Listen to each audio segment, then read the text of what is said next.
Nice people, as you're entering, we're going to ask you to just maybe sit down, be like kind to these nice Ignite speakers. They could see your faces. And then while you're waiting for a moment for this Ignite excitement, you could actually take the survey and it will enter you to win cool books by these authors, most of whom are in the room, I think. And so you could just do that, and then you'd be entered in the survey, and look at your odds of winning. Just do it. And then we'll get started in just a minute.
So for those of you who are just coming in, we are inviting you to also take the survey and say how amazing the Ignite Talks are.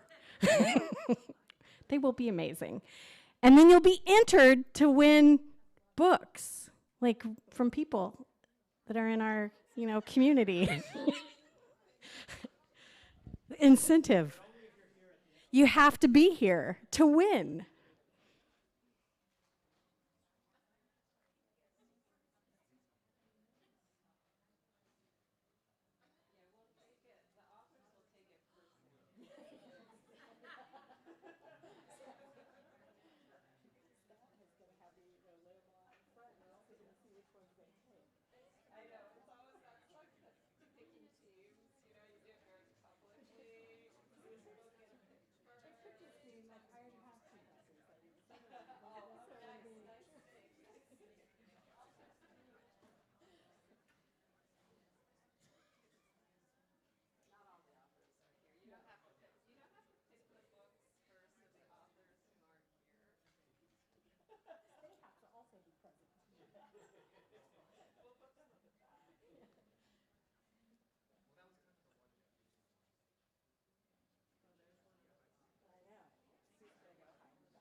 So we're going to do one more survey plug as people who've been walking in the door, because you could win a thing, which makes you feel really good. I won a thing, and it's a book. And you have flights home, and you need something else to read on the flight home. And plus, we want you to take the survey before the Ignite speakers go and get you all worked up, so you're not taking it while they're talking. Deborah says the Ignite talks went well. 5.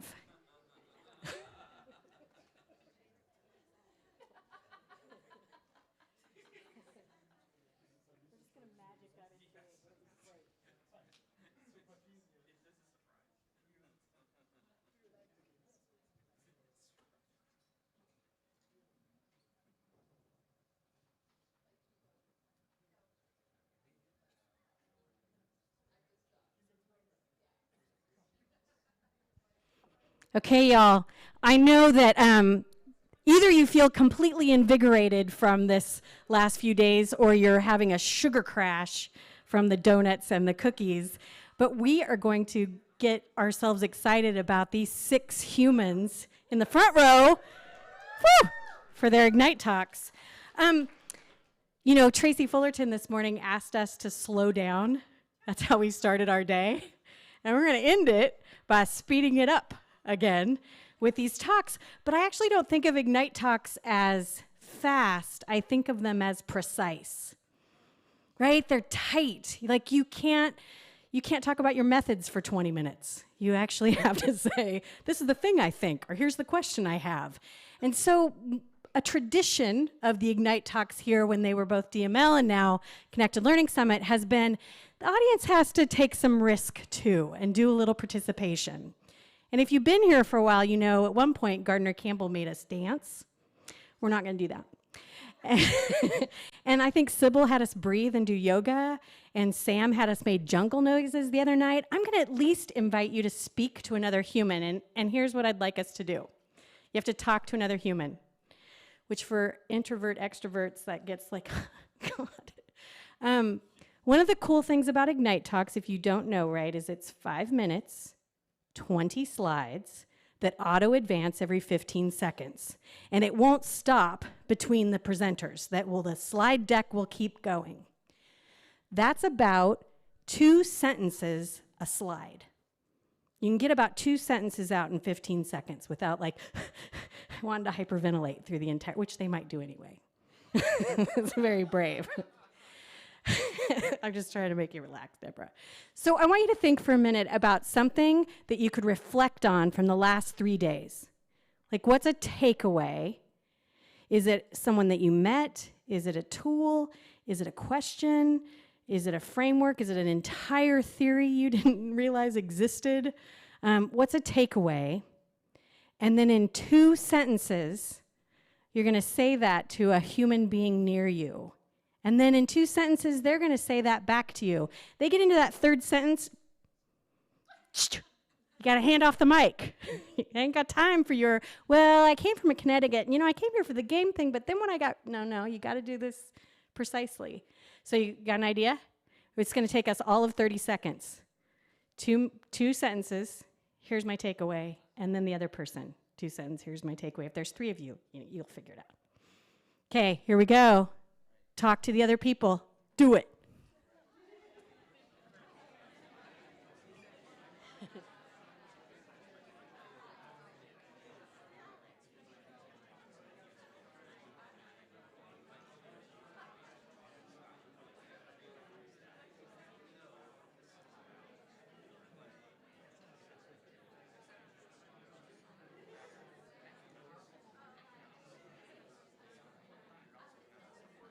You should have switched by now.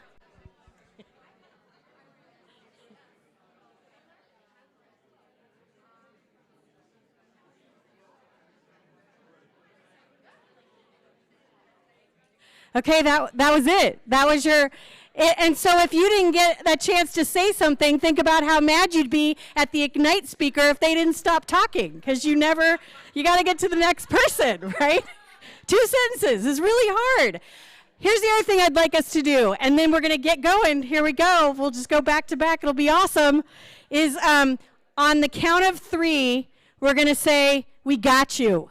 We got you. We're so on your side on these Ignite Talks. There is no skepticism in the room. We're like, we hope you make it through this without passing out. It'll be great.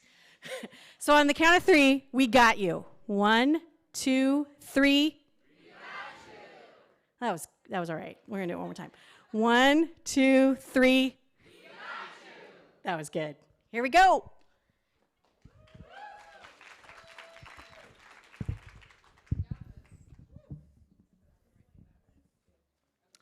Hi, my name is Gerald Dryer. I'm a graduate student at the University of Wisconsin, and most of my research centers on how technology can empower learners and remove structural barriers to equity in schools. I got some free time here because my slide's taken a while. So today I'm here to tell you about a game. And it kind of began with me wondering, like if you played the game Oregon Trail, like what would happen if your character had a racial identity?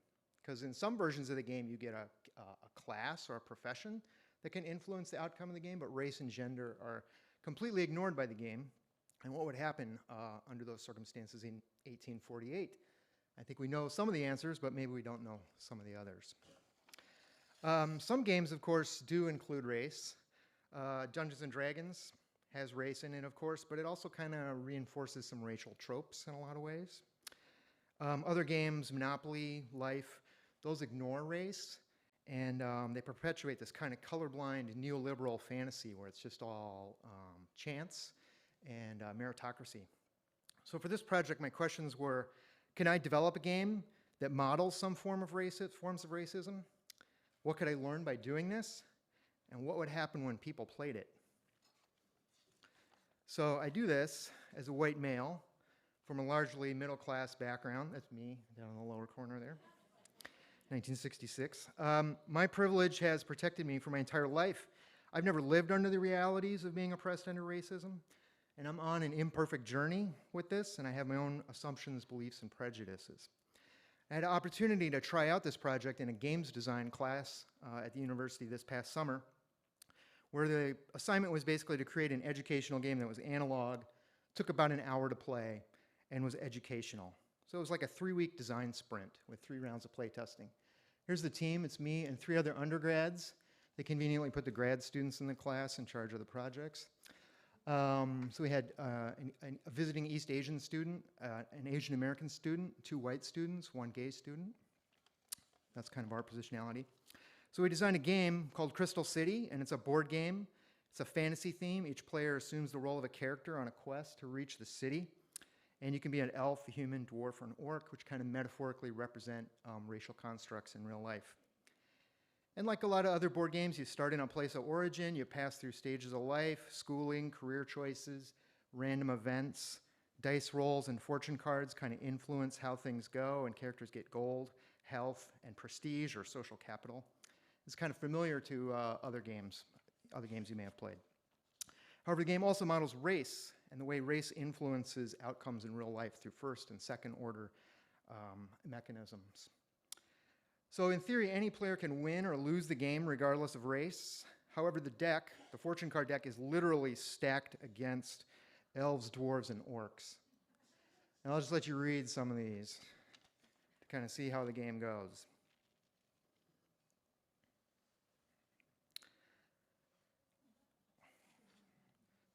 So not everyone's luck is the same, and the results are racialized in the game. And all the mechanisms in the cards are modeled after pretty well understood and researched mechanisms in real life.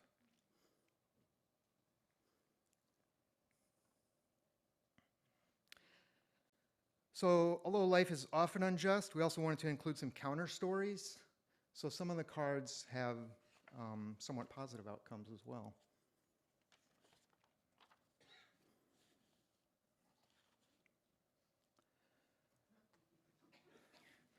So the design process kind of asks us some questions about racialized outcomes, like, what are the mechanisms and how? Can a game mimic or simulate these within some sort of metaphorical story? Or is that even a good idea? Our hope is that the game kind of allows people, particularly whites, to experience racialized outcomes. Because like in my own life, I haven't experienced those. I've read about them, I've observed them, I've seen them, but I haven't ever experienced them. We see this game being played in schools by students, but especially among predominantly white staff. And during our game testing, we noticed that players really talked freely and they really interrogated the mechanisms that were being represented in the game. They really asked themselves, wait a minute, why is this happening? What's going on? For future work, the game still has a few breaks in it that kind of need some refinement, but overall, it's kind of playable. It needs some aesthetic upgrades, some artwork and stuff. I think a goal would be to have this as a printable PDF game that would be free for anyone. Also, expansion packs, homophobia, gender bias, Islamophobia. You can imagine adding layers of intersectionality to this. Could the game be made digital? If it was in a digital form, could players play with or modify the mechanisms in the game? Could they increase them or decrease them and play with them and experiment with them in different ways like that? And try to determine things like that. So if you'd like to play Crystal City or contribute to the design, or just tell me what a terrible idea it is, or anything else you have to say about it, please do get in touch with me. I would love to talk with you about this. Thank you.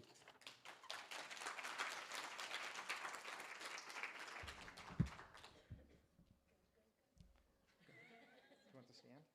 All right. Oh, okay, good.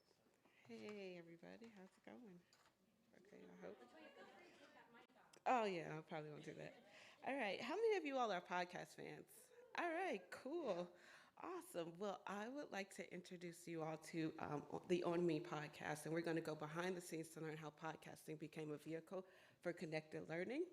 So, hi, I'm Toia. I'm the founder of Nerdy Media. We're a Chicago-based nonprofit that connects nerdy skills with 21st century skill development to help communities not only access technology, but to become media content creators. I'd like to share a little bit about my background with you all. I was a Chicago public school teacher, high school teacher for 4 years, and then I left in 2015 to start Nerdy Media, where 6 of my students came with me, and I'm still mentoring them today. And I started the nonprofit startup podcast to kind of document my journey as a social entrepreneur. And let's fast forward to 2017, when the Chicago Learning Exchange awarded us $5,000 to design e-learning content for the LRNG platform.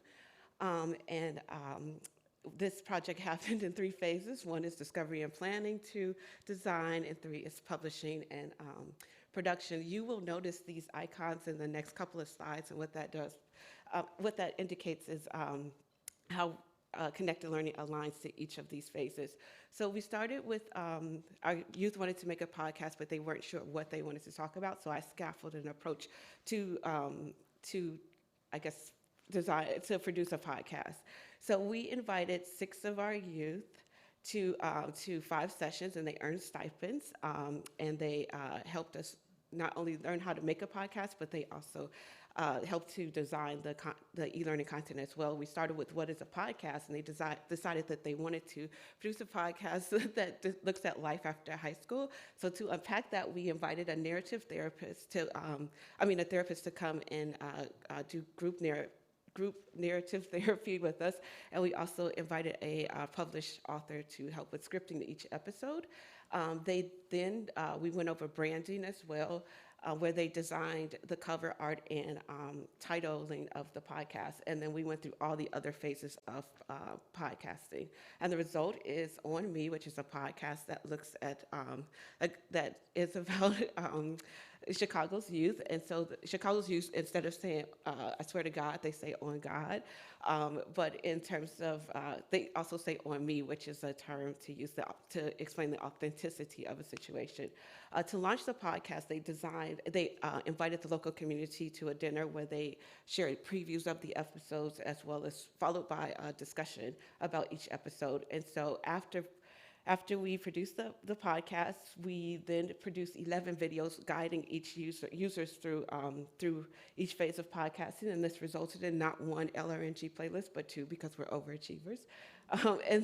So with the first playlist, you earn the podcast novice, which walks you through the pre-production of podcasting, and then with the second playlist, you earn the digital badge of the podcast nerd, which goes through the publishing and monetization and all the other aspects of podcasting. And each playlist concludes with a digital survey so that we can collect data from the users to improve the user experience, as well as to help inform our local community of how podcasting might help.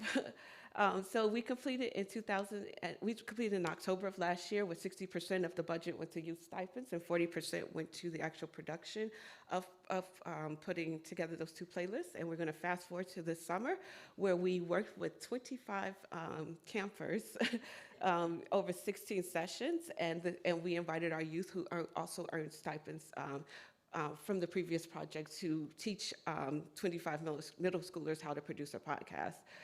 We also worked with 25 mothers and daughters this summer, where a group of all females came and helped out 25 mothers and daughters to produce the Polished Pebbles podcast. That's Winter there, and that's Sheen up there.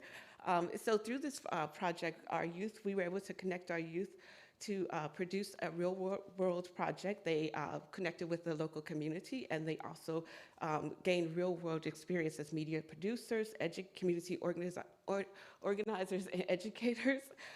So we produced the LRNG podcast as a resource for the connected learning community who may want to bring podcasting to your community. So it's So I would like to conclude this presentation with asking, how could podcasting become a vehicle for connected learning in your community? And I totally forgot to put how to contact us, but I have business cards. They look like coasters, but they're not coasters, they're business cards. So thank you very much.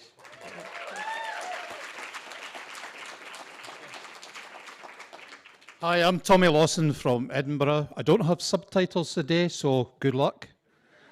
Could you be upstanding, please? Stand up, please.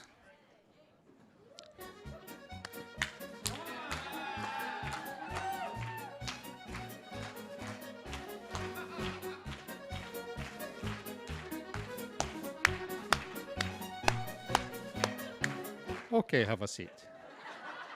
Okay, I'm going to tell you about a programme that's underway in Scotland, in Edinburgh. We hope to become the data capital of Europe, and it's underpinned by an education programme from 3 to 18-year-old, which is our interest here today. Everybody's got a wheel. The areas that we're really interested in are looking at fintech, I'm out of breath, agriculture, space, robotics, and some others. Who remembers Dolly the sheep? There she is. We're now lifting as much data as we can from all aspects of agriculture, churning it up and producing more efficient growing cycles for crops, healthier and happier animals in farms.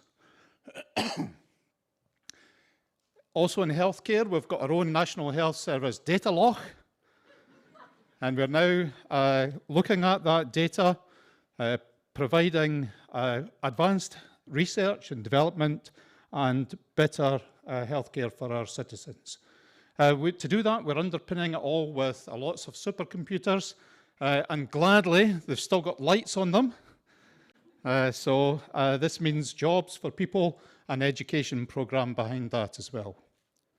So our project is Data Education in School.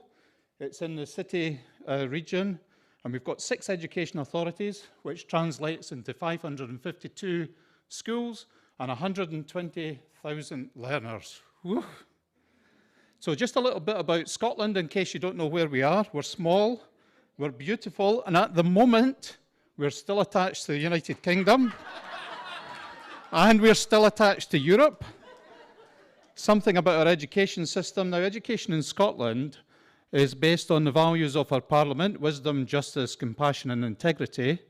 And all that we do in our curriculum attempts to deliver successful learners, confident individuals, responsible citizens, and effective contributors. Now, our curriculum framework for data education is not going to be delivered on top of all these subject areas. it's going to be integrated into these subject areas. So it's going to be taught right across the curriculum. Might be teachers of geography, primary school teachers, modern studies, etc. Now we're beginning to develop some resources, some teaching materials, and these are going to be integrated into the Scottish curriculum. And of course, we're providing a variety of professional learning opportunities as well. So let's dip into some of the activities that we've been doing in the last year, our pilot year. We've worked with others across Scotland to create what we think is the first countrywide school qualification in data science, 120 hours of study for the 14 to 18 age group, and this is now with live pupils in our pilot year. We've also started looking at supporting our teachers alongside the learners. Now, we've talked in this conference about how powerful intergenerational learning is. Parents with their children, teachers with their pupils, all learners together. We've also linked into some other programs within the university. We're installing a long-range wide area network across all schools, which will be a gateway for our public services, but also a nice playground for our learners. We've got a pie top here locally so that the learners can see the data, and we've got lots of Alfred the owls filled with sensors out in the countryside. Like many other countries, we've got a problem with obesity, so we've co-created a program with Fitbit-style sensors. Our young people own their data and look at ways in which they can make lifestyle changes. The learners are also collecting other data and finding school ways to process and visualize it. Last week, the system was monitoring the weather and selecting from Spotify playlists depending on the weather. Now in Scotland, we've got 4 seasons in every day, so plenty of music. We brought together nearly 200 10 to 16-year-olds for an unplugged event called Data Town to think about the data that's around their own houses, the streets, and the town. And we got them to think creatively about what we could do better with that data. The pilot started in a special school, and the youngsters were sampling and categorizing plastic waste. And then the fun part was designing and coding a sphero-based robot to collect plastic in the school swimming pool. Now, there's an incredible amount of data being generated every single day in our schools, but this tends to stay in silos.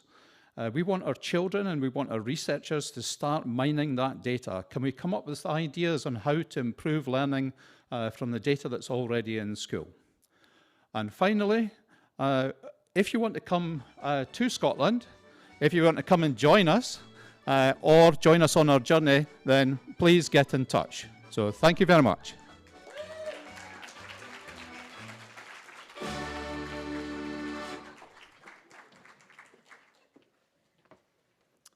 Hello, my name is Alex Pfeiffer. I'm from Austria. I'm currently working at the Educational Card from MIT, and I'd like to propose you a framework for assessment through games.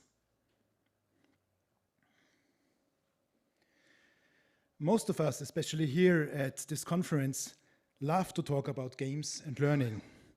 But as we've seen over the last few days, about games and assessment too. But I have the feeling that a common vocabulary between us is missing. Let us take a step back and talk about play. Playing a game is about freedom, about experiences, about fun and joy. And learning always takes place while playing, even if it's simply learning to master the game content. Simulations, on the other hand, put us in a specific situation that we want to experience, and this takes us maybe even further in life. For example, a simulation showing us places on Earth or the universe we might never ever get. It is an exam, not a game, was a typical phrase I heard during my MBA studies at APU, where exams were done with simulations. I played them perfectly, but the professors were right. Exams are exams, and maybe I should have not just played them. And we have gamification as the magic that should make all learning and exams enjoyable for everyone. However, as we all know, this is all theory, and only a handful of gamified approaches meet that higher goal. That is what we want to improve with our game-based assessment approaches, classic exams on paper, like the one shown here on the screen. Let's not try to put all our efforts into a classification framework for assessment through games. Gamified assessments as first category. What you see here are collectible glass stones. You know something, you get a stone, and then stones actually mean a plus as a collaboration grade, for example. In some schools, they are collectibles. Tools like Kahoot can be used as gamification of learning content. And while this is really fun for everyone, teachers start more and more to use these tools for assessment purposes. This might take the fun for some of the students. And then we have applications like Classcraft, which actually adverts with the fact that formative assessment can be fun. A claim that at least needs to be considered with caution, and as such, approach is really more attractive for all of the students. The second proposed category are game-based assessments. Those are games with the one and only purpose to assess certain skills and apply the results to real-life use cases. The YBD challenge, for example. The challenge took place in Austria and Germany once a year between 2007 and 2017. It has been designed to fit the most gifted youngsters with companies based on individual profiles. A profile created through the digital and non-digital games and challenges. Not only knowledge, but also the psychological profile played a role. With nearly 100,000 of players in the online challenge, some 100 qualified for the 3-day offline challenges, and finally the very best fighting in a live TV show for the top jobs. The third category might be called combined game-based learning and assessment, meaning that a game offers both the learning experience and the assessment part, while based on the same content and game experience, the assessment is in a separate section. Last month, I developed a research prototype called Gallery Defender, together with a team of very talented Aggies at Texas A&M from the Life Lab. We included a tutorial, a practice part, a self-simulation, and the assessment part separately.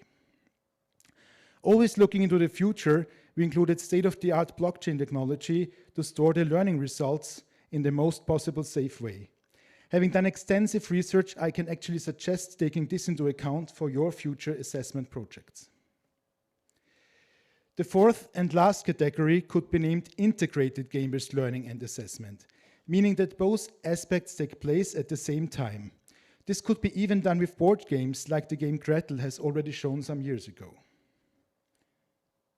But especially digital games are made for this approach. An AI could provide the perfect balance and experience for the learner, while both the learner and the teacher receive results in real time about the progress, to improve and know which steps to take outside the game. Another example are the variant games from Triseum.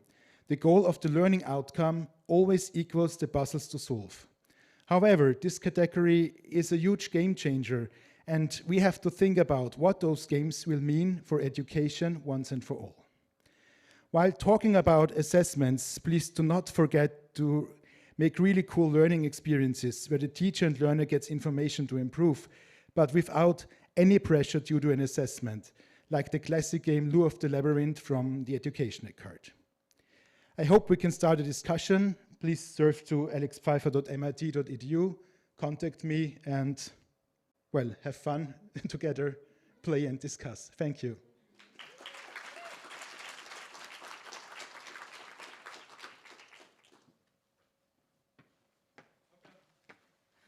Howdy, folks. So I'd like to tell you a story. It's my story about how I created a social impact game to help juniors at St. Edward's University in Austin, Texas, learn about the conflict in Syria and through immersive play. And I want to tell you how I did that. Okay, so I teach learning technologies at UT Austin, New York Institute of Technology. I'm writing a book on this topic. But first, I would like to get your input, and so please make some noise. How many people here have never had a chance to design a game? And people here, show of hands, make some noise. Okay, how many of you, keep your hands up, would be curious about designing games if you could A, use low tech, and B, if you could do this on a shoestring budget? Okay, more. Okay, so think about this. Would it make a difference to you as game designers if, let's say, you could have a process to design a game that could help students, with the outcome of the game, target actionable competencies? Well, that they could apply in real life. Right, so it turns out that students want similar things, right? They actually want to learn in our classes. But the thing is, they want to learn stuff that they can take with them into a career, into a job. They also tell us, and we know this from the Nessie survey, that when they're being engaged and when they're not being engaged. So it's probably not a huge surprise that competency-based education approaches is on the rise. Over 500 institutions last year alone reported some kind of CBE program, right? So my question is, how can games take advantage of this? Well, there's a ton of research. We've heard a lot of research here that studies games and knowledge outcomes, and all of that is really fantastic. But I guess my question is, how can we design a game in which the assessment is baked into the game design itself? So our team at St. Ed's designed a game based on the Model UN project to help students play through the conflict in Syria, but it emphasized more relational versus transactional interactions in the game, and it used an active role play to do it. This project was called the Syria Simulation. Now, this simulation was played by St. Ed's general education students, and it was delivered in a live 1 to 3 hour workshop format. So when I first started to research this conflict, I took a look at the actions that were happening, right? So I started with the social media stuff through the Arab Spring. I took a look at the tragedy of Assad bombing his own people, and then I looked at the consequences of that, right? The loss of life and all the destruction, and I took those actions and I turned them into variables in the game. I started with basic threshold concepts, and those variables then got turned into levers that served to flip the mechanics of the game one way or another. I then took those mechanics and then I sketched out a really imperfect structure using math, and I tried to balance how those levers were going to get flipped and when. And so I took a look at things like the exponential rise of refugees over the rounds of play, the exponential rise in casualty counts, etc. I then mapped out one sequence, one round of play, and I had to do that as a way to help my colleagues follow the action and to see when the levers of the game and the mechanics of the game were going to get flipped and why they were going to get flipped.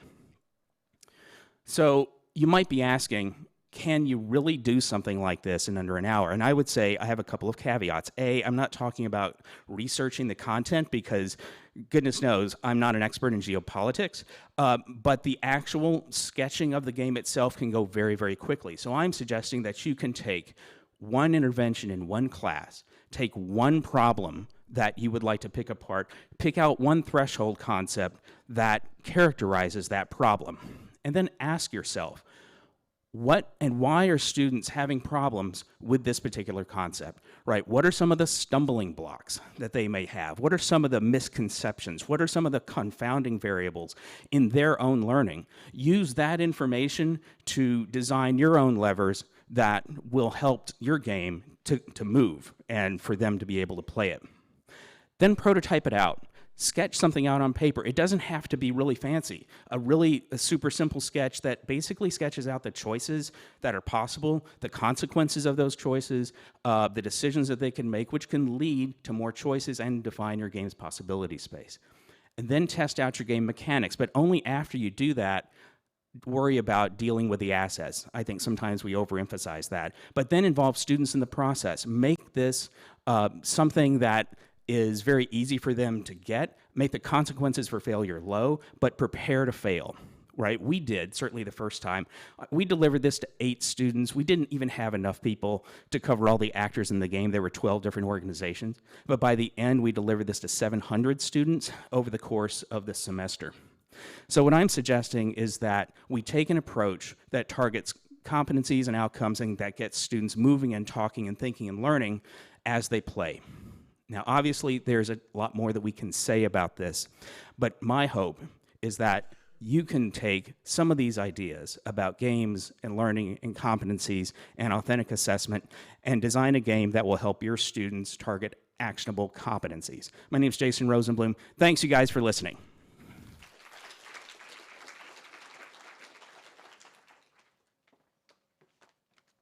Hi, I'm Deborah Fields. I'm presenting alongside my co-author Sarah Grimes from the University of Toronto. I'm going to talk about websites where kids can share things that they make.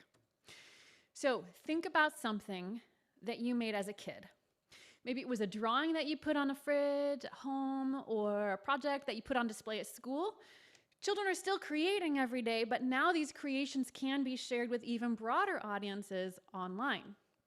I'm sure you guys are all familiar with a lot of what this can look like.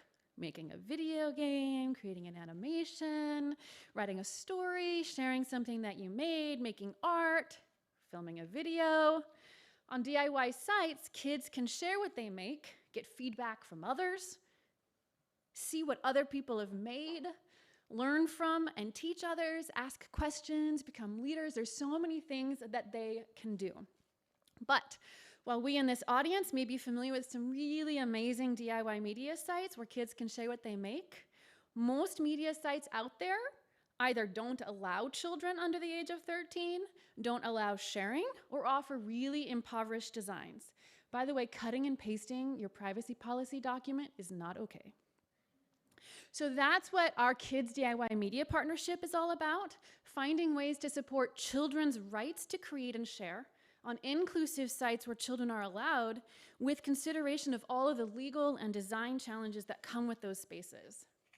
So over the last 5 years, we have conducted a comparative content analysis of 140 of these websites, where children can share everything from fan fiction to computer programs, physical media, digital videos. We studied the laws and regulations that govern these websites across multiple countries. And we've conducted 7 case studies of exceptional productive models, because there are those out there, of children's digitally connected DIY media production and their participation. So these are nonprofit sites, for-profit, independent, university design models. We conducted focus group with children who use these sites and workshops with the adults who design them. So together, all of this information has resulted in an exciting recommendations document that we are releasing today. A set of research-based, user-supported best practices for designing DIY media platforms aimed at and at least inclusive of children. So this here, right now, is our unofficial unveiling of our best practices of design document that took us 5 years.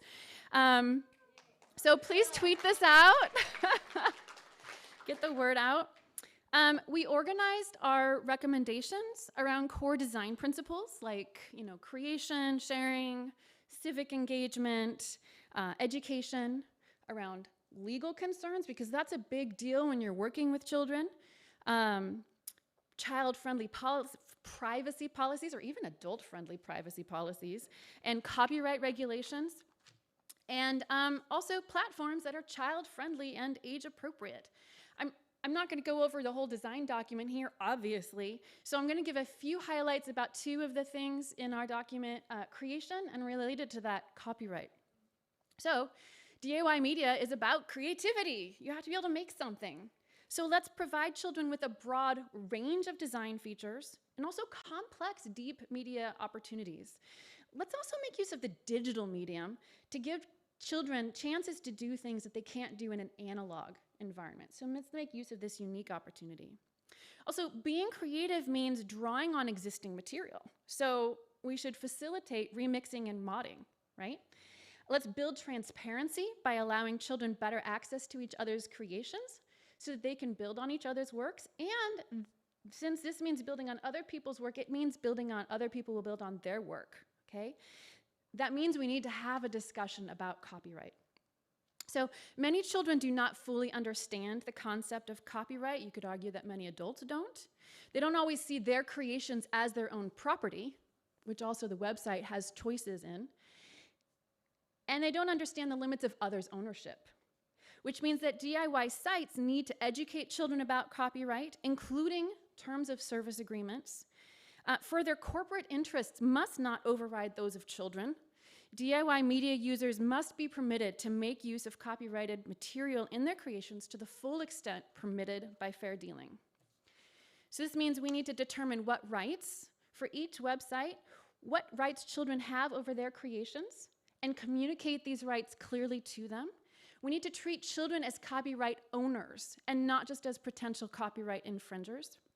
We need to ensure that terms of service documents are written in age-appropriate language. and that there's a system in place to ensure that children are discussing these terms with a parent or guardian before they agree to them. So those are two of the highlights. There are like 48 of them. I hope that you find this best practices of design document thought-provoking and helpful. Please download it, please read it, please share it. Thank you so much.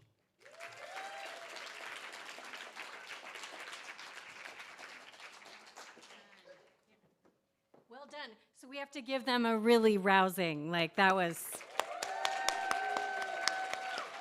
amazing. Well done. We even danced, Tommy. Thank you. I'm going to turn it over to Scott, who is going to do just some thank yous and winning things with these books. Yeah, so we made it this far, but there's still a lot at stake. So we still want to see results from your surveys. So I think we had that slide up. We could put up again with the address. If you haven't done the survey,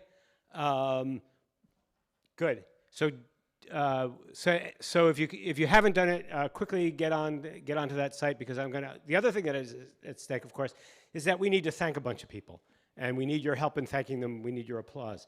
So okay, we can go on to the next slide of people we want to thank. We want to thank our funders who helped, the sponsors who helped support it, MacArthur, Hewlett-Packard, MIT Open Learning, and the groups who sort of organized the conference. We want to thank them for starters.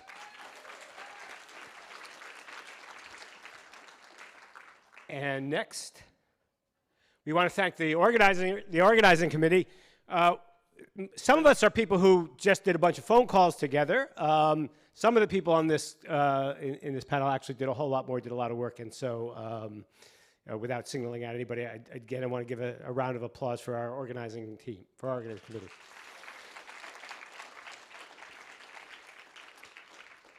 And finally, perhaps most importantly, we want to thank the people who, by the way, those of us who were on the organizing team, like I said, we did a bunch of phone calls. I can guarantee you, if all we had done were those phone calls, this conference wouldn't have happened.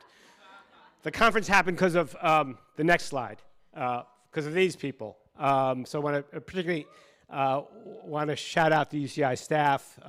Amanda would not come up and let us thank her directly, but she's definitely somebody we ought to be applauding, along with Claudia, too. Yeah.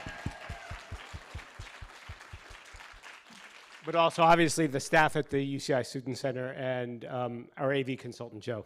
So thanks very much. Do we have any other thank yous? I can't remember whether we have any other thank you slides. I don't think we do. Do we?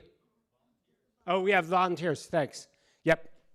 So first of all, along with thanking all the volunteers, in fact, the first name, Emily Martin, was more than a volunteer. She put a huge amount of work into organizing the volunteers. So we should... special applause for Emily and all the volunteers who worked on this. All right. Thanks. So now we're going to do the giveaway. So stick around. Okay, so we've been handed a list of people who've done the surveys and who sort of came out on top. The books are right down here. They're arrayed. It's first come, first serve. I will say, if you pick our book, we will sign it. Okay, first is Mia Zamara.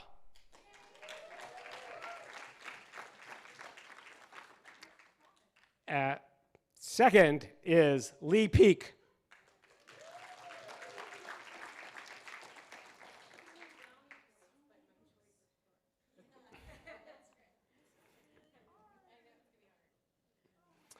I'm going to let you line up so that it doesn't take too long. But you guys take your time. But third is Sarah Vogel.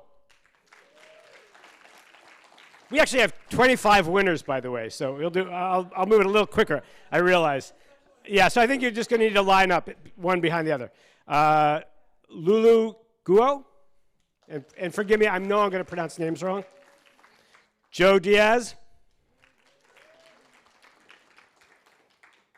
Tommy Lawson. You got to dance. Joe Lucci. Bethan Ross. Amelia Marsh.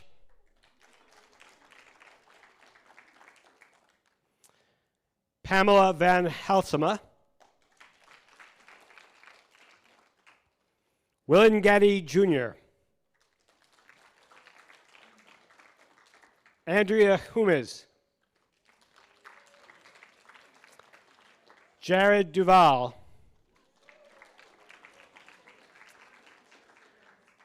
Vishesh Kumar,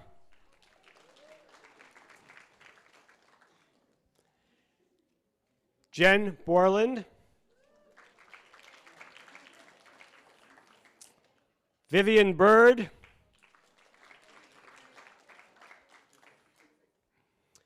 Carla Pineda, Paul Allison, Maria Vizarenu, and forgive me, I'm sure I pronounced that wrong. Stephen,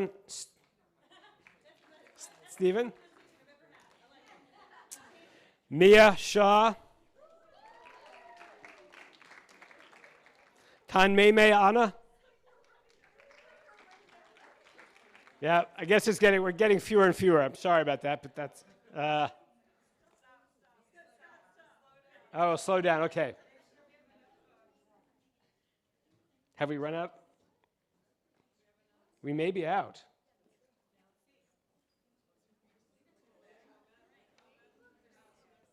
Okay, we have 3 more. Okay, so I think the last name I said was Tanmeme. So Ethan Valentine,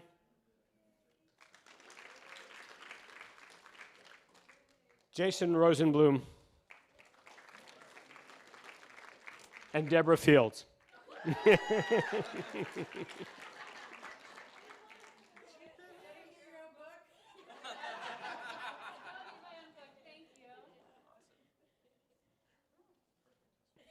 All right.